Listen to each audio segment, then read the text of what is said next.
Hi friends, எல்லாருக்கும் வணக்கம். Galaxy அதாவது பேரடை நம்ம இருக்கிறது மில்கி வே கேலக்ஸியில். இது மட்டும்தான் இந்த யூனிவர்ஸ்லேயே ஒரே ஒரு கேலக்ஸியே என்ன? கண்டிப்பாக இல்லை. இது வரைக்கும் மட்டும் 200+ கேலக்ஸிஸ் கண்டுபிடிக்கப்பட்டிருக்கு. இந்த 200+ல் நம்மளுக்கு ரொம்ப பக்கத்தில் இருக்கிற கேலக்ஸி எதுன்னு தெரியுமா? அதுதான் ஆண்ட்ரோமேடா கேலக்ஸி. இந்த ஆண்ட்ரோமேடா கேலக்ஸியில் நிறைய விஷயங்கள், தெரிஞ்சிக்க வேண்டிய நிறைய விஷயங்கள் இதுக்குள்ளே ஒளிஞ்சிருக்கு. நிறைய வியப்பூட்டக்கூடிய விஷயங்களும் நிறையவே இருக்குது. ஒருவேளை நம்ம சூரிய குடும்பம் மாதிரி அங்கே ஏதாவது சூரிய குடும்பம் இருக்குமோ? இதெல்லாம் சயின்டிஸ்ட் என்ன கண்டுபிடிக்காமல இத்தனை நாள் இருப்பாங்க? அப்படி என்ன சயின்டிஸ்ட் கண்டுபிடிச்சாங்க? அப்படி என்னதான் அந்த ஆண்ட்ரோமேடா கேலக்ஸியில் இருக்குது அப்படிங்கிற சில இன்ஃபர்மேஷன் பற்றி தான் இந்த வீடியோவில் நம்ம ஃபுல்லாக பார்க்க போகிறோம். இது உங்கள் ஜி ஸ்பேஸ் டிவி சேனல். என் பேர் ஜீராபாதி. இன்றைக்கி நம்ம ட்ராவல் பண்ண போகிறது ஆண்ட்ரோமேடா கேலக்ஸிக்கு. வாங்க வீடியோக்குள்ளே போகலாம். ஆண்ட்ரோமேடா இது ஒரு மெஸ்ஸியர் ஆப்ஜெக்ட் M31. அப்படின்னா இதனை நெபுலாவா அப்படின்னு கேட்டிங்கன்னா, எஸ், ஸ்டார்டிங்கில் இதை ஒரு நெபுலாவாக தான் ஐடென்டிஃபை பண்ணாங்க. நெபுலானா என்ன, மெஸ்ஸியர் ஆப்ஜெக்ட்னா என்ன அப்படின்னு தெரியாதவங்க நம்மளுடைய ப்ரீவியஸ் வீடியோவை மிஸ் பண்ணாமல் போய் பாருங்கள். அதுக்கான லிங்க் நான் டிஸ்கிரிப்ஷனில் கொடுத்துருக்கேன். ஸோ முதலாக அப்தஹல் ரஹ்மான் அல் சுஃபி அப்படிங்கிற ஒரு ஆஸ்ட்ரோனமர் தான் இந்த ஆண்ட்ரோமேடாவை பற்றின முதல் குறிப்பு எழுதி வச்சுருந்தார். பட் அவரும் அப்போது இது ஒரு கிளஸ்டர் ஆஃப் ஸ்டார்ஸ் அப்படின்னு தான் குறிப்பிட்டு வச்சுருந்தார். இவருக்கு அப்புறம் வந்த நிறைய சயின்டிஸ்டாக இருக்கட்டும், இன்க்ளூடிங் மெஸ்ஸியர், இதை ஒரு நெபுலாவாக தான் கன்சிடர் பண்ணாங்க.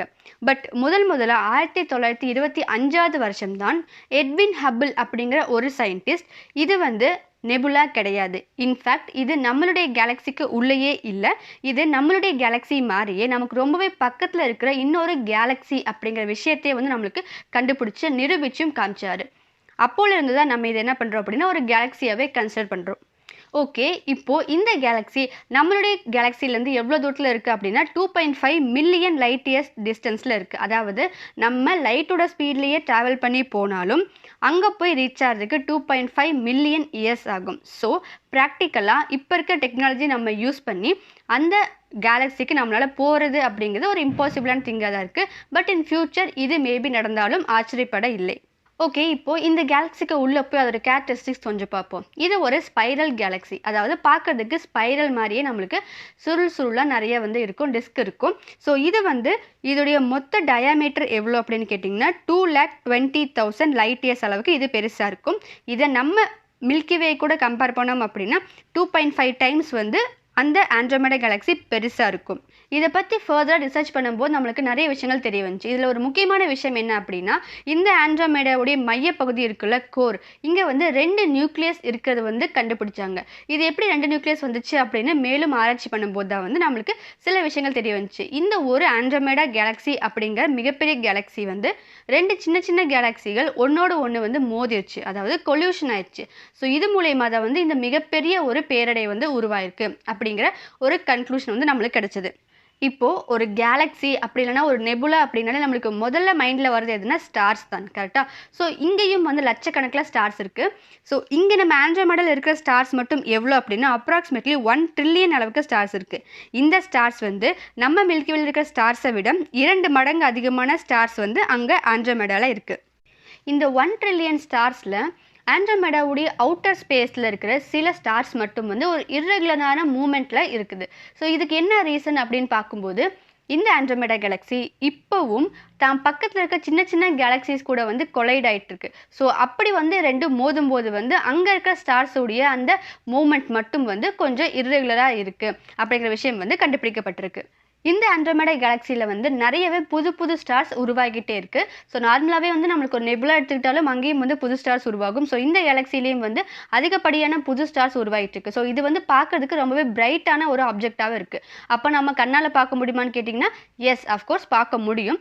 பட் உங்கள் ஏரியாவில் லைட் பொல்யூஷன் ரொம்பவே கம்மியாக இருக்கணும். அது கூடயே மூன் இல்லாத, அதாவது அமாவாசை அன்னைக்கு தான் நம்மளால் இதை பார்க்க முடியும். ஸோ அப்படி பார்த்தாலும் நம்மளுக்கு ரொம்பவே கிளியரான ஆப்ஜெக்ட் தெரியாது, ஒரு மங்கலான ஒரு பிளர் இமேஜ் மாதிரி தான் நம்மளுக்கு இது தெரியும். இதுவே நீங்கள் டெலஸ்கோப்பில் பார்த்தீங்க அப்படின்னா ரொம்பவே கிளியரான டீட்டெயில்ட் இமேஜ் கிடைக்கும். ஸோ நம்ம இங்கே டெலஸ்கோப் பற்றி பேசும்போது ஒரு டெலஸ்கோப் பற்றி பேசி ஆகணும், அதுதான் ஹபிள். எஸ், நம்ம முதலாக இதை ஒரு கேலக்ஸின்னு கண்டுபிடிச்சி சொன்னார்ல எட்வின் ஹபிள், அவருடைய நேம்லேயே ரொம்பவே ஹை டெக்னாலஜியோடு அனுப்பப்பட்ட ஒரு டெலஸ்கோப் தான் இந்த ஹபிள் டெலஸ்கோப். ஸோ இது நெபுலாவுடைய ஆராய்ச்சியிலையாக இருக்கட்டும், இல்லை இந்த மாதிரி கேலக்ஸியோட ஆராய்ச்சிகளாக இருக்கட்டும், இந்த ஹபிள் ரொம்ப முக்கியத்துவம் வந்தது. இந்த ஹபிள் டெலஸ்கோப்னால் எடுக்கப்பட்ட ஆண்ட்ரோமேடாவுடைய ஒரு பிக்சர் ரொம்பவே ஹை ரெசல்யூஷன் இருக்கிற ஒரு இமேஜாக பார்க்கப்படுது. ஒரே ஒரு இமேஜ் மட்டும் 4 GB அளவுக்கு சைஸ் இருக்கிற ஒரு இமேஜாக இருக்குது. அந்த இமேஜை நீங்கள் எந்த அளவுக்கு ஜூம் பண்ணி பார்த்தாலும் அங்கே இருக்கிற ஒவ்வொரு ஸ்டார்ஸும் உங்களுக்கு ஹை குவாலிட்டியாக கிளியராக தெரியும். அதோடைய லிங்க் நான் வந்து டிஸ்கிரிப்ஷனில் கொடுத்துருக்கேன். உங்களுக்கு இன்ட்ரெஸ்ட் இருந்தால் அந்த இமேஜை நீங்கள் டவுன்லோட் பண்ணி பாருங்கள். இப்போ இந்த M31 உடைய அடுத்த ஒரு சிறப்பான அம்சம் என்ன அப்படின்னா, இதோடைய மைய பகுதியில் பிளாக் ஹோல் இருக்கலாம் அப்படிங்கிற ஒரு விஷயம் வந்து இப்போ போயிட்டுருக்கு. பட் அதுக்கான சாலிட் ப்ரூஃப் நம்மளுக்கு இன்னும் கிடைக்கல. பட் இருந்தாலும் வந்து அங்கே நம்ம ரிசர்ச் பண்ணுறதை வச்சு பார்க்கும்போது இங்கே கண்டிப்பாக வந்து பிளாக் ஹோல் இருக்கும் அப்படிங்கிற அளவுக்கு வந்து இங்கே ரிசர்ச் வந்து இன்னுமே போயிட்டுருக்கு. ஸோ ஃபைனலாக இந்த ஆண்ட்ரோமேடா கேலக்ஸியும் நம்மளோட மில்கிவே கேலக்ஸியும் வந்து ஒரு நாள் ஒன்றுக்கு ஒன்று மோத போகுது. ஆனால் அது இப்போல்லாம் நடக்க போகிறது இல்லைங்க. இன்னும் 4.5 பில்லியன் இயர்ஸ்க்கு அப்புறம் தான் நடக்க போகுது. அதை எப்படி இப்போ கண்டுபிடிச்சாங்க அப்படின்னு கேட்டால், இந்த ஆண்ட்ரோமேடா கேலக்ஸி வந்து இப்போது மணிக்கு ஹண்ட்ரட்ஸ் ஆஃப் கிலோமீட்டர் வேகத்தில் வந்து நம்ம மில்கிவே நோக்கி வந்துட்டுருக்கு. ஸோ இது வந்து இன்னும் 4.5 பில்லியன் இயர்ஸில் கண்டிப்பாக மோதும் அப்படின்னு சொல்கிறாங்க. ஒருவேளை இப்படி கொலைட் ஆச்சு அப்படின்னா என்ன நடக்கும் அப்படிங்கிறதுக்கு வந்து நிறைய சயின்டிஸ்ட் நிறைய விதமாக சொல்கிறாங்க. சில பேர் என்ன சொல்கிறாங்க அப்படின்னா வந்து கண்டிப்பாக கொல்யூஷன் நடக்கும்.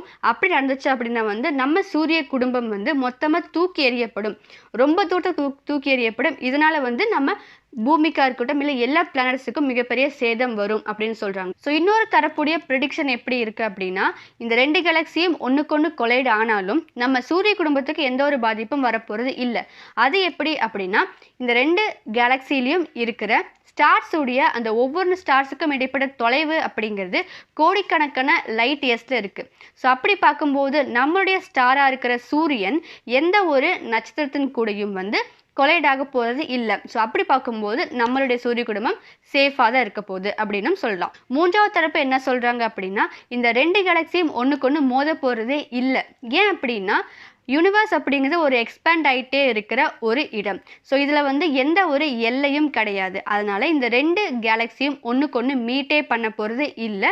அதனால் கண்டிப்பாக இங்கே கொல்யூஷன் நடக்காது அப்படின்னு சொல்கிறாங்க.